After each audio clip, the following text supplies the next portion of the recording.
Hi everyone, I am Andra Annette, and I am back with my co-host Nicky Cooper here on Echoes of Destiny. It feels like we just left.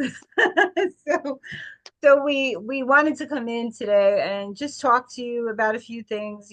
These shows are to inspire ideas and get you thinking about what's good for you and your life, not just in your health, in your personal life, your business life. So we're just out here sharing ideas. We're not trying to impart our ideas on you in any way or fashion.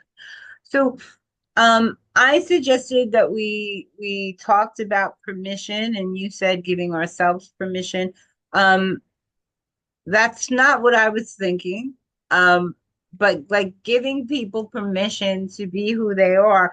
But I like what you said. So let's start there and see where this really goes. So when you think about giving yourself permission, what does that mean for you as a person?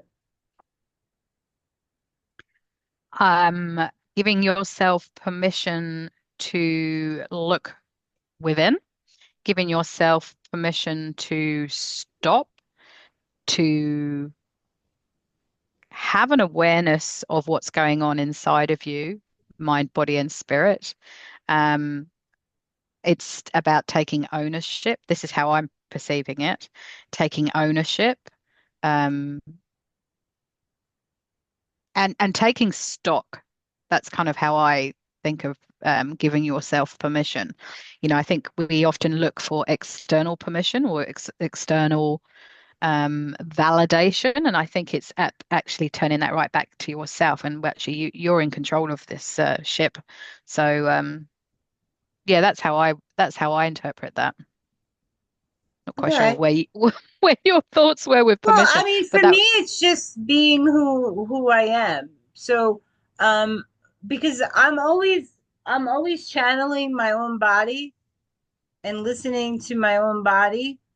I went to an in-service at work one time, and they had I believe she was a therapist there, but she was also a nurse, and she did this whole thing where we had to do this body scan, and I really, really enjoyed it. When I walked in there, I was tense, I was stressed because I was running, and it really just really relaxed me. So that's something I do. I could be on the train, I could be in my office, and just do that and like hone into where I am. But for me, giving myself permission means just allowing myself to be who I am, the good, the bad, and the indifference. And um not being ashamed of that, speaking my truth. um the books I've been publishing, a lot of them don't picture me in such a good light, but I think by sharing our scars, we give other people hope. We create that bridge for them to heal because we tell them, you're not that bad. It's okay. You think you're bad. Look what I've done, right? So, mm, but it allows them to see that, so many people live with this belief that nobody understands them or you couldn't possibly know what it's like. And there's so many other people going through exactly what that's like, right? They may not be feeling it the same way in their body or their life, but they are going through that very same thing. And if you're going through something very hard and someone gives you a hand and says, come with me, I can help, it's so supporting you in so many aspects, right? And it really does create a bridge to know that there's someone out there that can help you. So, and I'm one of those people that thinks that we're inherently good.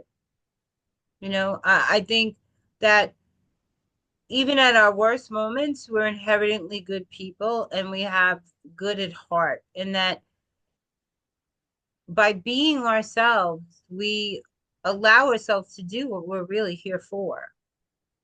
When we show up as who we are, the good and the bad, whether that's that sloppy hairdo, or whatever it is, just be okay with that because it's not about those Photoshop pictures and stuff. People don't show up like that in real life, right?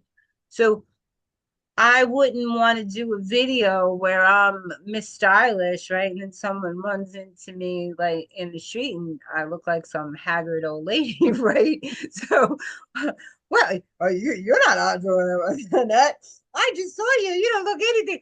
So you have to be okay with where you're at. Like every wrinkle, every line, all those things.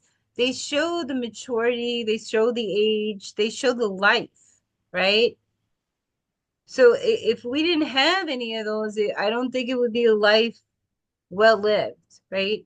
Not real. But I mean, how many times like some people get on a bicycle, right? And they just know to put their feet up and they start pedaling. Other people struggle with that and they fall a few times, right? But learn they might learn differently, but they learn better for them. So it doesn't make it right or wrong, right? And if we were all going downhill, we'd never learn to pedal, right? So so there's always going to be, the sun after the rain. And I think giving permission is really about allowing ourselves to feel all of that and Absolutely. embody all of those things and just say, it's okay. It's not that bad, right? And to try to see the good in every moment. Some days I'm so involved in myself and my body that that I might forget that I'm at work. I'm doing all these other things in my mind, right? And I mean, I've been doing what I've been doing for so long. Sometimes it's just emotions. I like, and I'm there, but I'm thinking about other stuff, and I think other people do that too. You Mm, know, I think we all do. If things are not going exactly as we like, sometimes I close my office door, shut out the lights, and just take that pause because I need it. And it's better I take that because I know myself well enough to know that the next person that walks in the door might get a head full of shit, right? So mm. I might, so I'm gonna take that pause, not just for me, but for them because they might not like what I have to say, and it wouldn't be nice, and then I'd have to apologize, right? Um, so I know myself well enough to know when I need to pause when things are getting too much. I try not to be reactive anymore, and that's big for me because I was that very reactive person. So I've tried to find better ways to tell people to piss off, you know, you know, um, if I'm upset with someone, I'm not going to take that upset in that conversation and move it over here to somebody who doesn't deserve it. I'm going to let that person know, listen, this is what you said wasn't really nice or acceptable and I don't appreciate it, right? I will let that person know, right? Because I was that person that used to allow people to treat me a certain way and I would like wear my heart on my sleeve and not say anything and then it would build and I would explode, right? Mm. And that wasn't healthy either. But So that's I about think having compassion, isn't it? Compassion for yourself and compassion for that other people are going through big stuff as well, and actually having an understanding about that. That comes to that self-compassion. yeah. So, but I was that people pleaser, So I did a book on addiction and I talk about people pleasing being addiction, overachievers. Those are all addictions, People go right to drugs and alcohol and there's a whole list of addictions, right? But I was that person that always said yes. I was that person, that had a hard time saying no. And I wasn't doing that self-care and that's what got me away from what I was. So now at this time, I made it my business over the years to really know who I am and what makes me happy, right? Because it wasn't pretty waking up one day and saying, "What do you really enjoy?" I went through that stage Mm. of my life. Who are you and where did you go? But what are you? And then um just knowing yourself well enough to say, I need a break or I need 10 minutes or and not being like feeling like you're asking for permission. Mm. right? So I think a lot of us feel like we need permission to have a bad day, right? Permission to laugh at something we see as funny because we don't want someone to think we're laughing at them. But what I find funny and you find funny are very different, right? So it's very natural when we see someone fall, right, or trip, and I do that often. I trip over nothing, that we laugh. And we're not laughing at those people. We're actually seeing ourselves doing the very same thing, Yeah. or feeling for them because we know that it's embarrassing. But um, they might interpret that as we're laughing at them.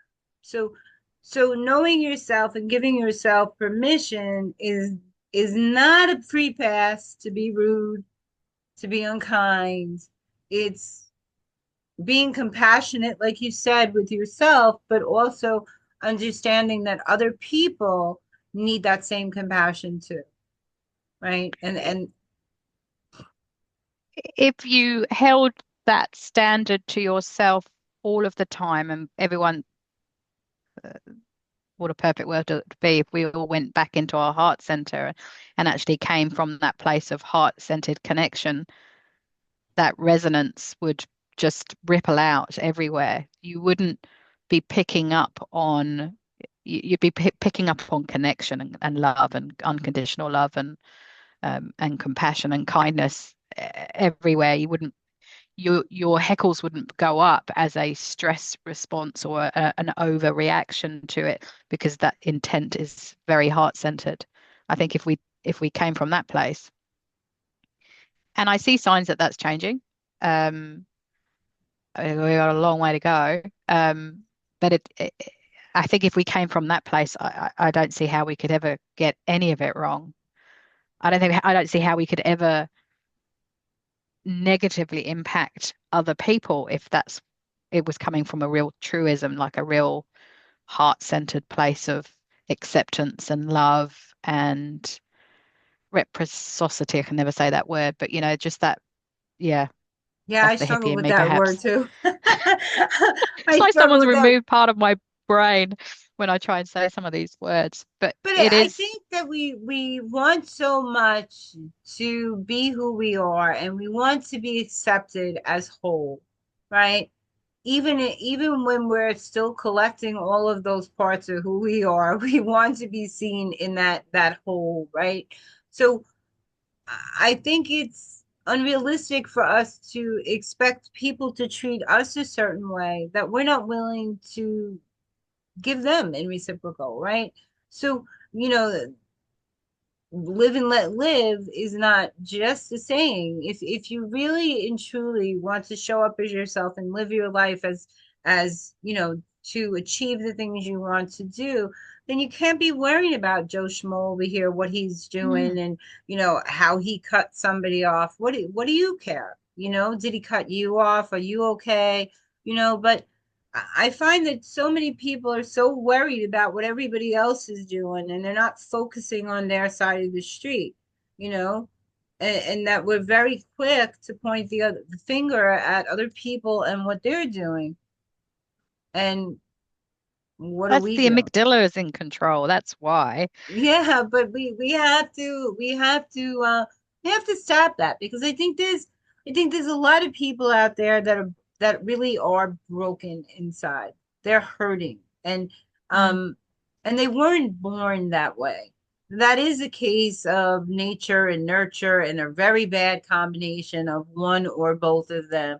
And they're meant to feel like they're small and they're not enough. And I work with so many of these people regularly in my practice, and they're just looking for someone to say you're okay or have a good day, would could change the way that day plays out for them.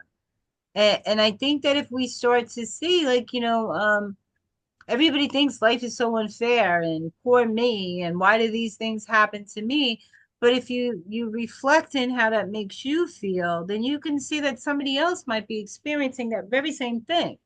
And instead of being rude or unkind, show a little empathy, a little compassion. I mean, you and I have been in the nursing field for a really long time. we meet the most unruly people. Okay. They don't come in happy to be there. We have to deal with the doctors and their egos and the multidisciplinary team who all has the perfect idea how we're going to handle this patient, and none of them are what we're thinking is going on, right? But we have to learn to work together as a team despite what's going on in their personal lives, who's late, so and you have to start the meeting again because five people come in during, you know, but we have to adapt and be flexible, right? So and I think that the world is missing that flexibility piece, people will Well, we've talk about pivoting and changing in their business, but they don't know how to be flexible in their real life. But that's because a team of people have decided that they know what's best for a person and they're not putting that person at the center of it at all. Correct. They're not. So, I mean, that comes from a place of, Ego. seeing it from the lens and from the okay, that person's not in a good place, but what is it? What does life look like for them? Because everything's Correct. happening for them, not to them, but it's us taking an ownership and actually making those decisions and not looking at it from this person's perspective or what does this person want, etc. That I think that's a very big key. So everyone's got an agenda. What is the agenda for that person? It's not coming from them. I really think we have to flip it. I think our medical model is so extraordinarily It is flawed. very bad, but I think as nurses, our model is very different because we treat the whole family. So, and we do advocate. So if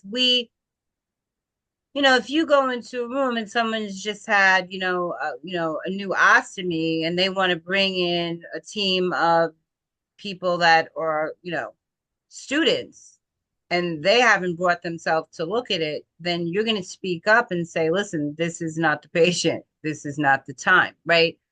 Because you know that that's not going to do well for that person, right? They can't look at it and they don't want a team of people standing over there looking at it. So we do have to put ourselves in those places, and we do have to advocate for those people. Like, we can't just send someone home with a diet and, you know, they don't have any place local that they don't have to take a bus and two trains to shop to get those things, right? So, and that's part of that whole care plan process. Um, but that model has to switch. It has to Mm. be based on what the patient really needs, and they're What in their that priority position. is. Yeah, and they're in that position for a reason, right? So, what can they do? Can they eat one better meal this week? What can we do to look at bringing their blood pressure down? Could we hold up on the salt just a wee bit, add a little more water in? It has to be something that's actually livable. Otherwise, they're not going to stick to it, and they're going to be those repeat offenders that we see. And it astonishes me that people are surprised when people come back in, but you didn't give them anything that they could work with. You know what I mean? You told them what you think they should do, not what's really attainable for them, right? Mm. So that model has been broken for a really long time. So and we have to give permissions to ourselves to speak up for that too, you know, um, to be okay with that, you know.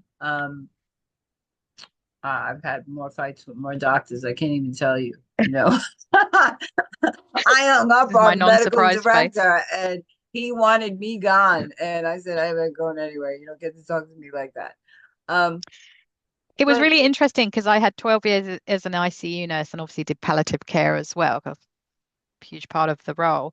And then I had 15 years in rural health and primary health and sort of perinatal up to adolescence, really. And when I went back in eight years ago, and I was always a very good, very competent, very self-aware person who always looked at it from a deeply psychological place. But having had that big break out in the wop wops, we call it here in New Zealand, and really at that grassroots level of meeting people where they were at, I went back into ICU as such a different person. I was always like, well, what's underneath that? What's really going on here? It gave me such an extraordinary passion to actually see what was making and what was going to help people. What was it that they needed? What was it that they really, really needed and wanted? And how do we align those things? It was such a good learning thing for experience for myself.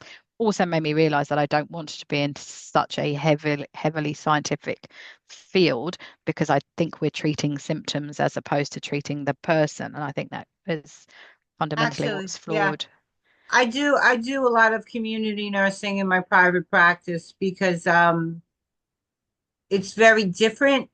You don't have the same supplies. You make things, you do all kinds of things, and it's really that bedside nursing that I love. You're going That in and relationship, yeah, you that go, rapport and that relationship is yeah, at the very heart of what we do. yeah, And that's exactly how it should be, because that's at the very heart of what they are doing or not doing. It's coming down to that thing. So really gaining that connection with people, for people that have felt very disconnected from themselves for a very long time, is absolutely the only way we're going to flip the switch and change it. yeah. And I do see it changing. I see evidence that it is changing. Well, It's a we have so start. many we have so many more models and different modalities that we could really use, and we do pull on all of those things and those life experiences and even our own personal life experiences. I remember we had a medical director at one time, and he just really did not have a good bedside manner. You know, excuse me, and he was rude to the nurses. He um just a little full of himself, and I think he stood like 4'8", It wasn't really very nice. And then his wife got sick. She had fibrosis of both lungs, and she had a bilateral transplant. And he took a lot of time.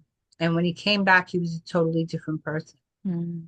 because he got to experience sickness from the other side.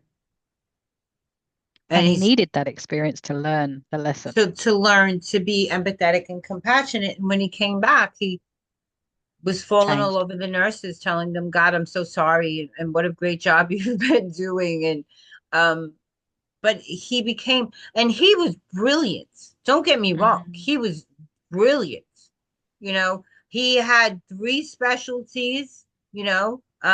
Yeah, he was unbelievable. But his attitude, people can sense it was like it was almost like when you called him and he came in, like you were bothering him. You know, and it just didn't go well. And then I had another doctor that I could call him anytime, day or night, and he was just always happy to talk to you. Sure, what do you Mm. think, Andra? And um, and he listens, you know. So you meet different people. I mean, you just like online, Nikki. There's a lot Mm. of different people out there. Some of them are cuckoo for Cocoa Puffs. They,